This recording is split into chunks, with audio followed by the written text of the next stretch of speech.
오늘 로마서 13장 11절에서 14절 말씀을 가지고 당당하게 걸으라 하는 제목으로 함께 은혜를 받고자 합니다. 지난 12월 21일 여기저기서 지구의 종말이 온다고 떠들썩했습니다. 고대 마야 달력을 근거로 지구가 멸망한다고 하는 사람들이 있었기 때문입니다.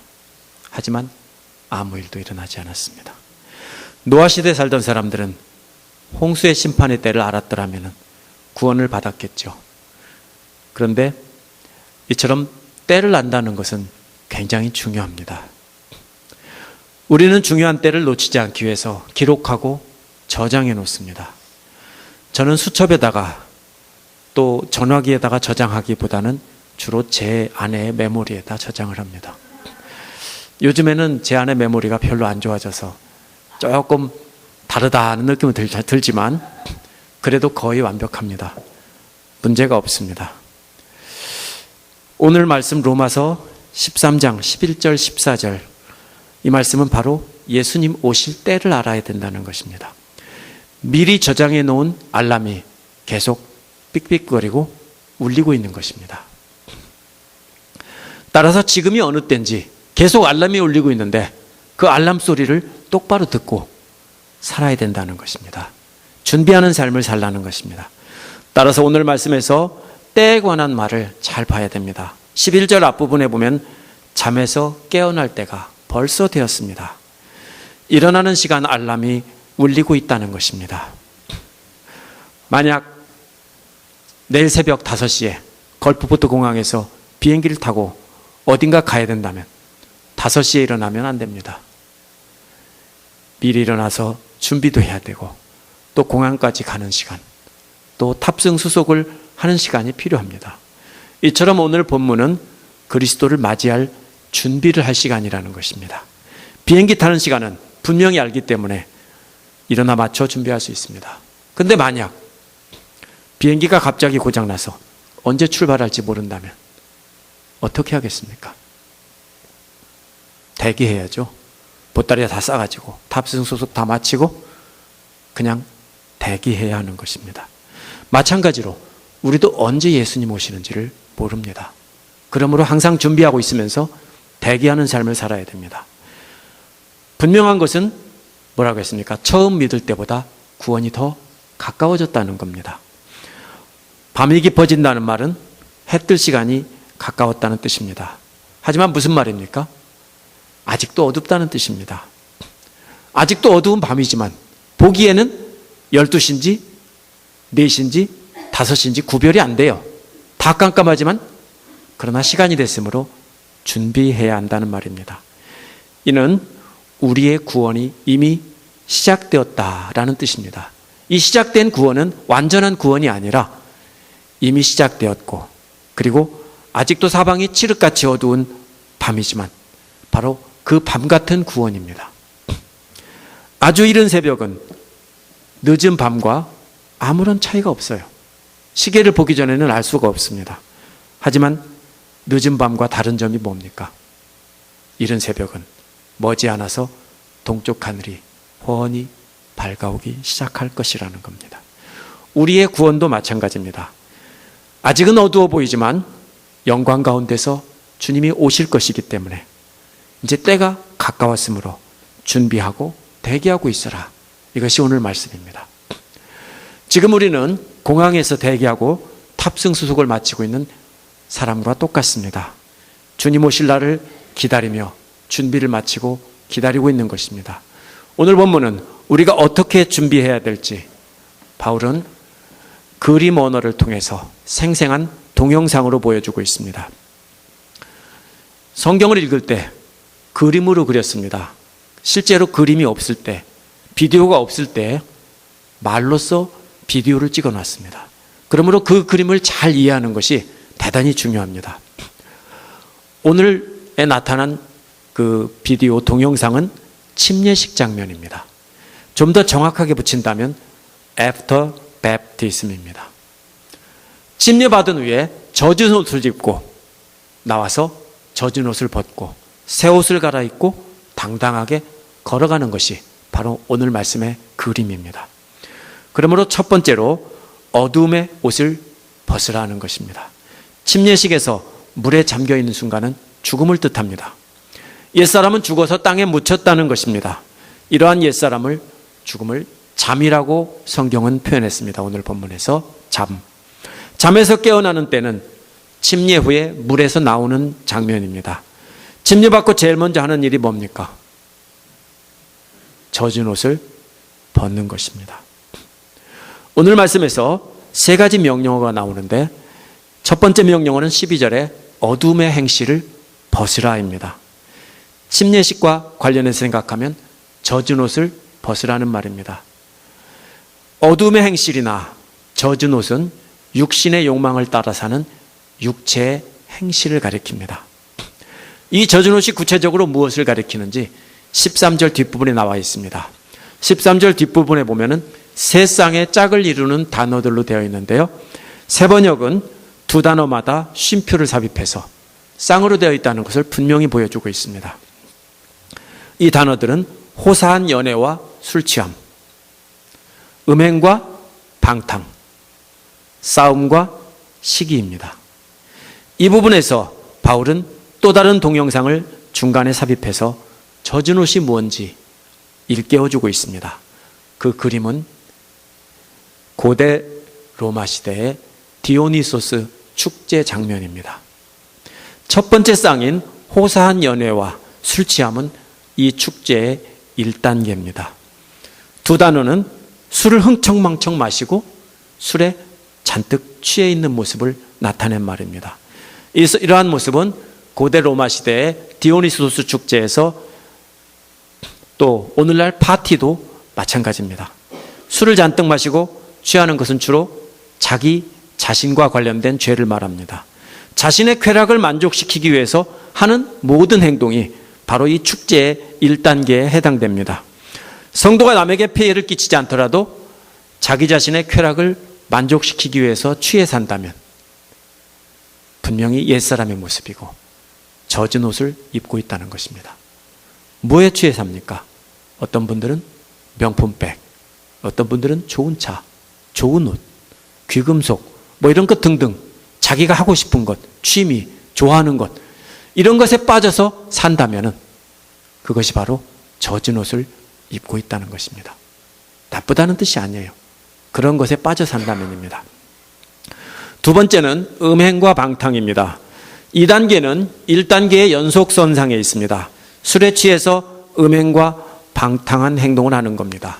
음행이라는 말은 혼인관계 이외의 성관계를 갖는 것을 말합니다. 특히 디오니소스 축제에서 밤이 깊어지면 술이 취해서 그 다음에 일어나는 행동들입니다. 또 방탕이라는 말은 음행과 직접 연결된 말인데요. 개가 된다는 뜻입니다. 이 말은요, 개처럼 귀엽게 애교를 떤다는 말이 아닙니다. 개처럼 무분별하게 음란한 행동을 한다는 뜻입니다. 이 부분은 주로 다른 사람과의 관계에서 발생하는 죄를 말합니다. 자신의 쾌락을 추구하다 보면 혼자서 쾌락을 추구하는 게 아니라 다른 사람과의 관계에서 함께 죄를 짓습니다.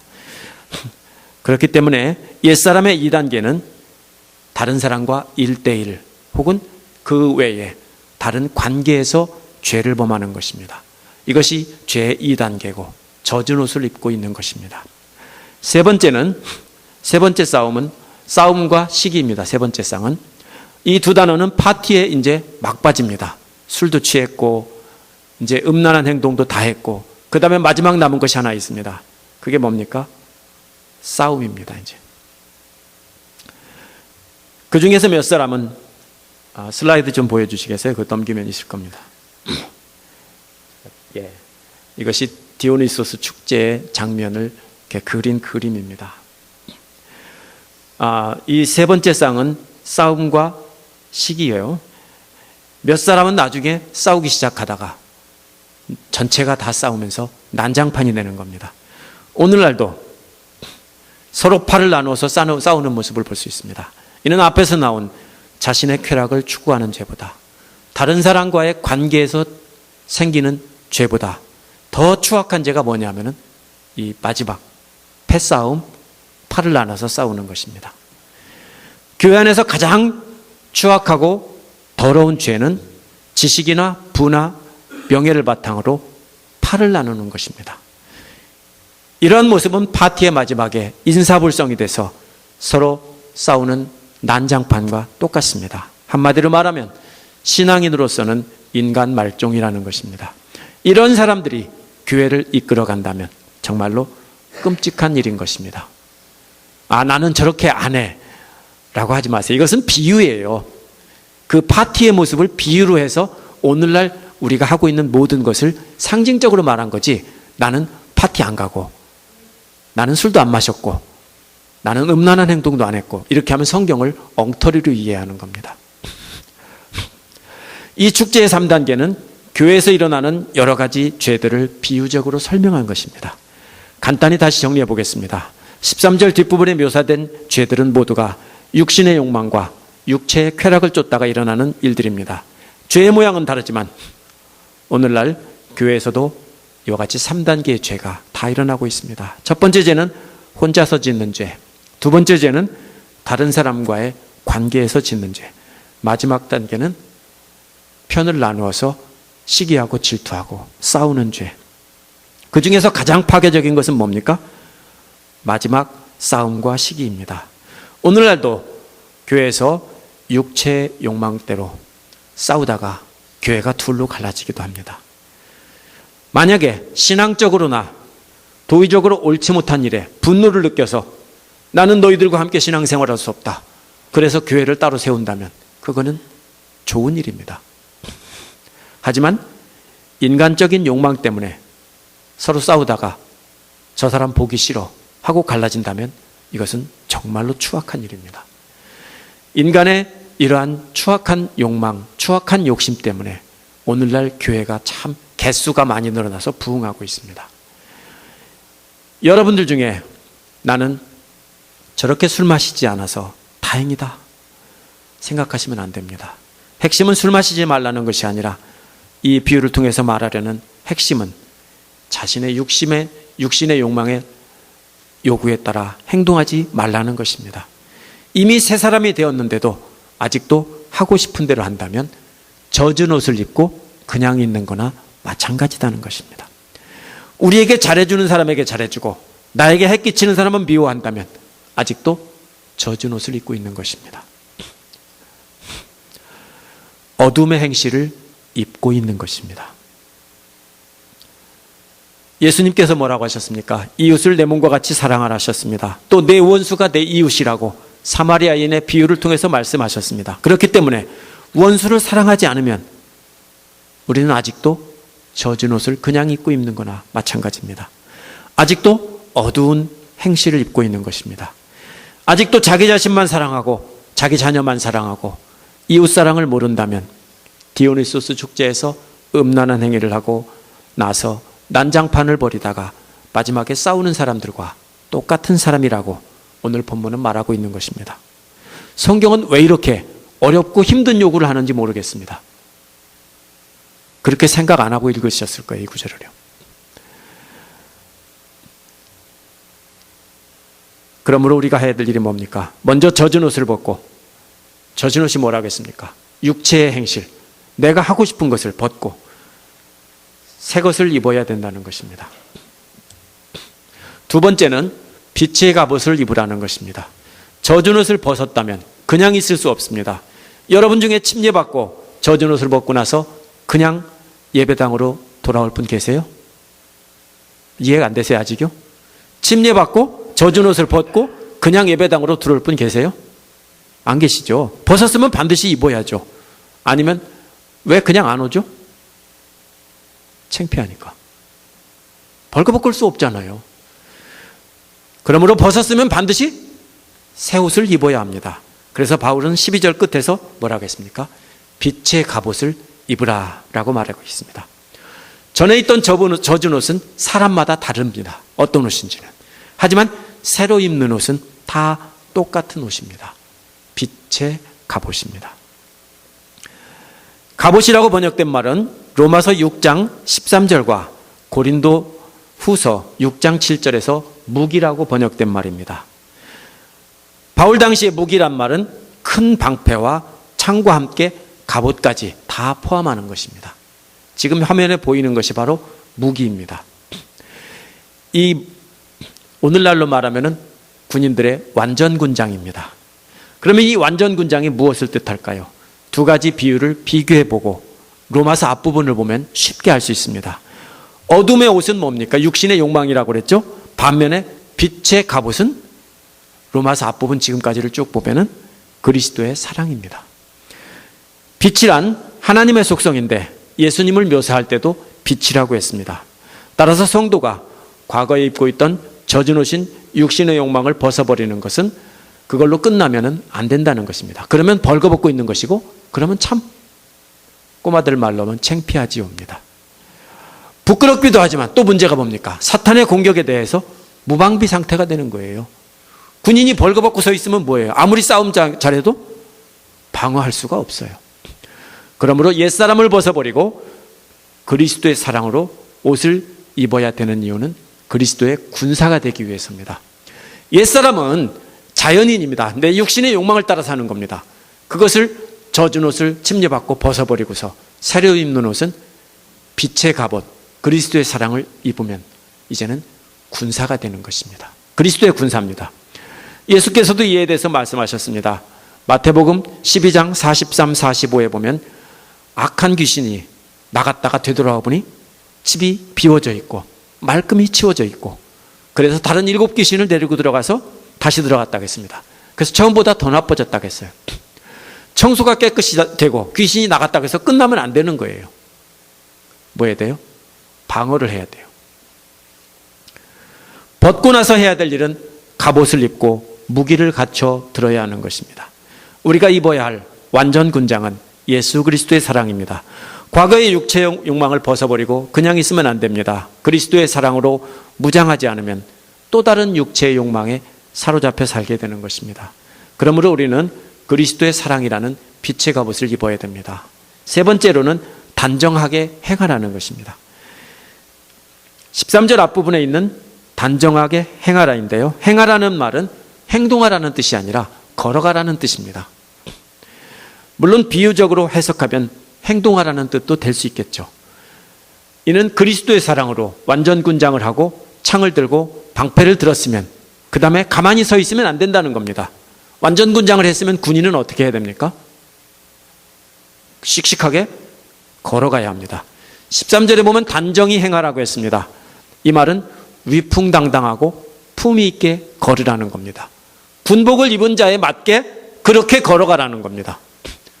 군인들이 바지 호주머니다 이렇게 찔러놓고 어기적 걸어가는 사람 봤어요? 그런 거 없습니다. 이 말은 또 소크라테스의 죽음을 묘사할 때 썼습니다. 제자들은 도망가라고 했습니다. 그런데 소크라테스는 당당히 죽음을 맞이했습니다.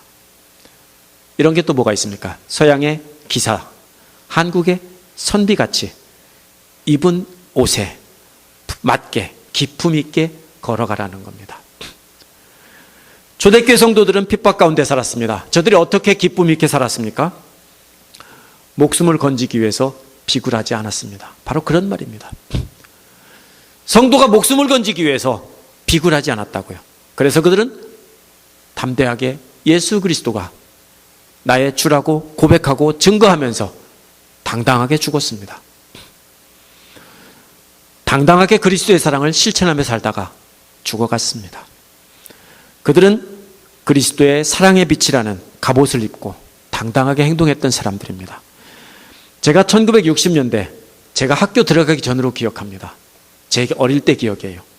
5살인지 4살인지 기억은 안 납니다. 어머니가 양재학원을 졸업한 뒤에 새하얀 옥양목천으로 제 웃옷을 만들어 주셨습니다. 근데 그 옷을 입혀가지고 외갓집에 갈 때 저를 손잡고 데리고 가셨어요.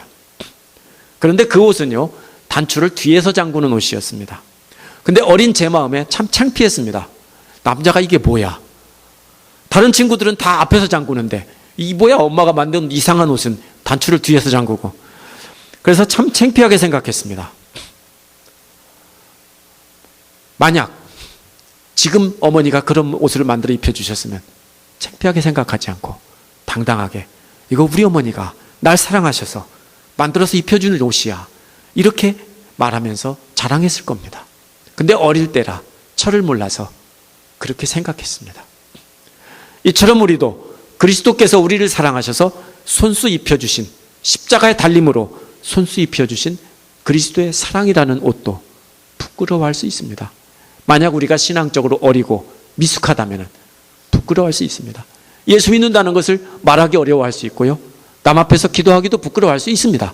저도 그랬으니까요. 하지만 우리가 장성한 사람이라면 그렇게 하면 안 됩니다.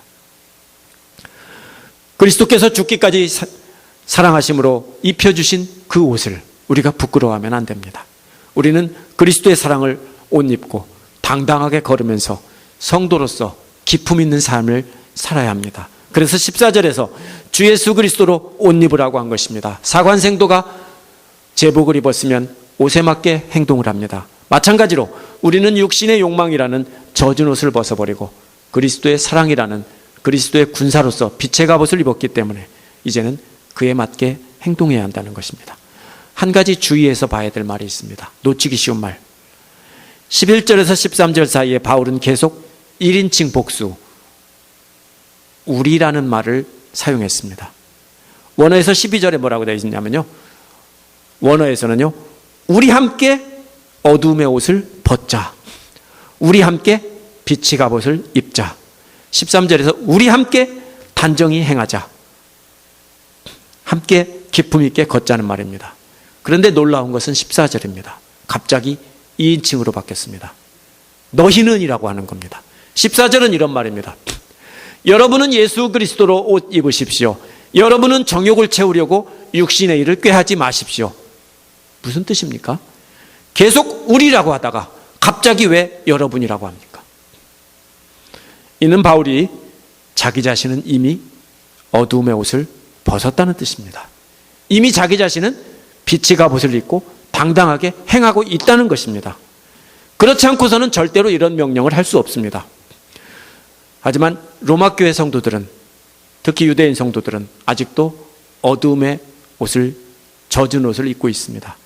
그러니까 로마교회 성도들도 바울 자신처럼 어둠의 옷을 벗고 제발 그 젖은 옷 벗어버리고 그리스도의 사랑의 옷을 입어라 하고 명령하고 있는 것입니다. 우리도 그렇게 말할 수 있습니다. 우리 함께 벗자, 우리 함께 있자, 우리 함께 기품 있게 걷자. 저도 쉽게 말할 수 있습니다. 우리 함께 이렇게 합시다, 쉽게 말할 수 있습니다. 하지만 저도 14절처럼 너희는 주 예수 그리스도로 옷 입으라 이렇게 말하는 것은 쉽지 않습니다. 왜냐하면 나 자신이 먼저 옷을 입었어야 하기 때문입니다. 나는 입지도 않고 여러분은 입으십시오, 저는 뻘거벗고 있으면서 여러분은 입으십시오 하면 말이 됩니까? 참 바울이 훌륭한 사람이에요. 이미 자기가 자신 있게 젖은 옷 벗고 새 옷 입었다는 거예요. 빛의 갑옷을 입었다는 거예요. 그러니까 너희들도 나처럼 입으라는 거예요. 그리고 당당하게 걸으라는 겁니다. 그래서 우리는 하다가 갑자기 너희는이라고 한 것입니다. 바울은 먼저 자신이 당당하게 입었기 때문에 너희는 주 예수 그리스도로 옷 입으라 라고 말한 것입니다. 한 가지 덧붙인 것은 정욕을 채우려고 육신을 꾀하지 말라는 것입니다. 이 말도 역시 그 앞에는 너희는 이란 말이 붙어 있는 것입니다. 지금까지 나눈 내용을 정리해 보겠습니다. 오늘 그림이 뭐라고 했습니까? 숨은 그림 찾기입니다. 성경을 해석하는 방법은. 오늘 그림은 뭐라고 했습니까? 침례받고 나서 옷을 갈아입는 장면입니다. 젖은 옷을 입을 때 옷은 전의 옷과는 다른 옷입니다. 그것은 그리스도로 군사로서 무장을 하는 옷입니다. 그럼 무슨 뜻입니까? 전에는 뭐예요? 죄인이에요. 죄수복을 입고 있었어요. 저나 여러분이 다 죄수복을 입고 있었어요. 근데 그것을 벗고 이제는 군복으로 갈아입혀서 당당하게 군인 삼아준대요. 세상에 이런 나라가 어디 있고 이런 왕이 세상에 어디 있어요? 말이 된다고 생각해요? 원래 포로들이에요. 적군의 포로들을 갖다가 너희들 다 나와, 옷 다 벗어, 그리고 삐까번쩍한 군복을 입혀주고 너희들은 지금부터 군인이야. 이게 가능하냐고요. 바로 그 말이에요. 이제는 완전히 신분이 바뀌었다는 뜻입니다. 디오니소스 축제에 난잡한 모습으로 묘사된 동영상이 마지막 명령에 나옵니다. 이와 같이 이런 모습은 과거의 죄인의 추악한 모습이라는 겁니다. 절대로 다시 그런 젖은 옷을 입지 말라는 것입니다. 갈라디아서 3장 27절에서도 침례를 받은 자는 그리스도로 옷을 입었다라고 말했고요. 로마서 13장 14절도 그리스도로 옷 입었다는 말도 역시 침례받은 자의 그림을 분명히 보여주고 있는 것입니다. 하지만 숨은 그림이기 때문에 여러분이 찾지 못한 것뿐입니다. 만약 이미 구원받은 자가 다시 육신에 따라 자기 욕심대로 행한다면 젖은 옷을 다시 주워 입는 겁니다. 그렇게 해본 적 있습니까? 젖은 옷 주워 입어본 적 있어요? 저 입어봤어요. 꽉 짜가지고 입었는데 그래도 엄청 찝찝하고요. 참 기분 깨끗하지 않습니다. 혹시 여러분 아플 때 먹은 거 다 토해놓고서 주워 먹어본 적 있어요? 저는 그거는 안 해봤어요. 안 해봤지만 참 더러울 것 같습니다. 젖은 옷을 벗었으면 빛의 갑옷을 입어야 되는데 다시 주워 입는 것은 다른 말로 표현하면 성경에 뭐라고 했어요? 개가 토한 것을 다시 먹는다는 것과 똑같은 말이에요. 회개하고 예수 그리스도의 사랑을 행하지 않는다면 뭡니까? 벗은 채 벌거벗고 열심히 돌아다니는 겁니다. 부끄러운 겁니다. 침례받은 자가 젖은 옷을 몽땅 벗고 나서 강대상 앞에 와서 침례 증서를 받는 그림을 상상해 보십시오. 얼마나 우습겠어요. 그렇죠?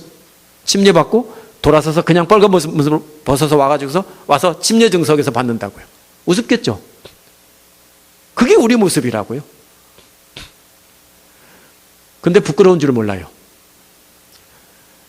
과거에 젖은 옷을 모두 벗었으면 그런데도 부끄럽지 않을 수 있는 것은 새 옷을 입었기 때문입니다. 그리스도의 사랑으로 옷 입었기 때문에 부끄럽지 않습니다.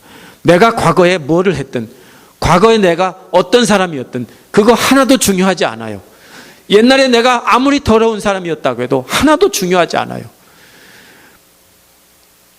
반대로 자기는 깨끗하고 거룩하다며 너는 더러운 인간, 너는 나보다 수준 아래 인간 이렇게 하면은 그거는 뭐예요? 진짜 더러운 인간 말종인 거예요. 세상 사람은 그렇게 해요. 근데 교회는 그런 곳이 아니에요. 우리는 젖은 옷을 벗었으면 반드시 그리스도의 사랑으로 새 옷을 입어야 합니다. 이 말은 항상 그리스도의 사랑 안에서 살아야 된다는 것입니다. 옷은 안 벗잖아요. 계속 입고 있잖아요. 하루 종일요. 잘 때는 벗을 수 있겠지만 계속 입고 있잖아요. 오늘날은 뭐 양복도 입고 작업복도 입지만 옛날 사람들은 그렇게 안 했어요. 옷 하나가 양복이고 작업복이고 심지어는 잠옷까지 됐어요. 그러면 옷을 입는다는 말이 무슨 말이냐면요, 항상 그 안에 있으라는 거예요. 그 사랑 안에 눈 뜨고 잘 때까지 계속 뭡니까? 24시간 그 사랑 안에 머물러 있으라는 뜻이에요. 옷 입으라는 말은요. 싫어도 원수를 사랑하라고 하신 그리스도의 명령 따라서 살아야 하는 것이에요. 그것이 바로 그리스도로 옷 입는 것입니다. 여러분 자신의 모습을 한번 보세요. 벌거벗고 있습니까? 아니면 빛의 갑옷을 입고 있습니까? 그리스도의 사랑으로 옷을 입었으면 교회 안에 머물 수 없습니다. 세상에 나가서 위풍당당하게 걸어가야 합니다. 그리스도의 사랑이라는 옷은 세상 사람들과 다르다고 해서 부끄러워할 필요가 전혀 없습니다. 어떻게 하는 것이 그리스도의 옷에 맞게 걸어가는 것입니까? 우리가 세상 사람들이 비난하고 조롱해도 위축되지 말아야 됩니다. 우리가 그리스도의 사랑이라는 빛의 옷을 입고 세상에 나가면 때로는 조롱거리가 돼요. 때로는 미움과 핍박의 대상이 돼요. 하지만 초대교회 성도들은 죽음의 위협 속에서도 당당하게 그 사랑을 증거하며 행동하는 삶을 살았습니다. 신앙적으로 어리다면 제가 어릴 때처럼 부끄러워할 수 있습니다. 하지만 장성한 여러분이라면 부끄러워하면 안 됩니다. 이제는 우리는 달라야 합니다. 어둠의 옷을 벗어버린 후에 그리스도의 사랑을 입고 그 삶을 살아야 되는 것입니다. 항상 그리스도의 사랑을 실천하는 삶을 살아야 되는 것입니다. 싫어도 사랑하라고 하신 명령에 순종하는 삶을 살아야 되는 것입니다. 이것이 옷 입는 겁니다. 우리가 100% 좋아서 사랑할 수 없어요. 싫을 때, 나는 그렇게 하기 싫을 때, 그때도 알겠습니다 하고 순종하는 거예요. 우리는 종이니까요. 종이 주인이 시키는 일을 좋아서 해요? 억지로 하는 거죠. 그러므로 우리 이 시간 위축되지 마십시오. 초대교회 성도처럼 당당하게 사십시오. 그래서 여러분이 이제는 빛의 갑옷을 입은 자로서 세상에 나가서 당당하게 사시기를 간절히 축원합니다. 기도하겠습니다.